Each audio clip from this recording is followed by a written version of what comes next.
Elisabeth II provoque par ailleurs une avalanche de réactions dans le monde entier, à commencer par la France. Une amie de la France, une reine de cœur qui a marqué à jamais son pays et son siècle. L'hommage d'Emmanuel Macron à la reine à l'annonce de sa disparition.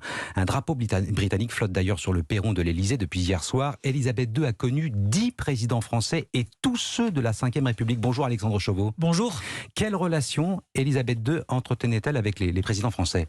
Eh bien, une longue relation d'amitié débutée en 1948 sous Vincent Auriol, alors qu'elle n'était encore qu'héritière de la couronne. Mais sa première visite officielle en France en tant que reine a lieu en 1957. Elisabeth II a alors 31 ans et s'adresse en français à René Coty. Monsieur le Président, je suis profondément émue de votre généreux accueil. 3 ans plus tard, Elisabeth II reçoit le général de Gaulle à Londres. Le fondateur de la Ve République est accueilli à la gare par toute la famille royale et se rend en carrosse pour une soirée à Buckingham Palace. Monsieur le Président, je lève mon verre à la grandeur et au bonheur de la France.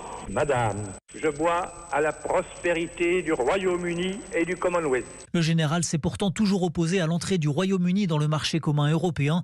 Mais le veto français est levé en 1972 par Georges Pompidou, à qui la reine, en visite à Paris, adresse cette phrase « Nous ne roulons pas du même côté de la route, mais nous allons dans la même direction ».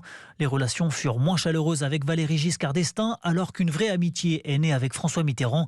En 1992, en France, la reine résume à sa manière la relation entre l'Angleterre et l'Europe. La tradition anglo-saxonne est un peu à la tradition latine en Europe, ce que l'huile est au vinaigre. Il faut les deux pour faire la sauce, sinon la salade est mal assaisonnée. Elisabeth II séduite ensuite par l'humour de Jacques Chirac, et ce malgré ses prises de distance régulières avec le protocole. Enfin, Nicolas Sarkozy, François Hollande et Emmanuel Macron ont eux aussi rencontré la reine et témoigné, comme leurs prédécesseurs, de l'affection et du profond respect de la France pour celle qui régna 70 ans sur le trône britannique. Alexandre Chauveau du service politique d'Europe 1.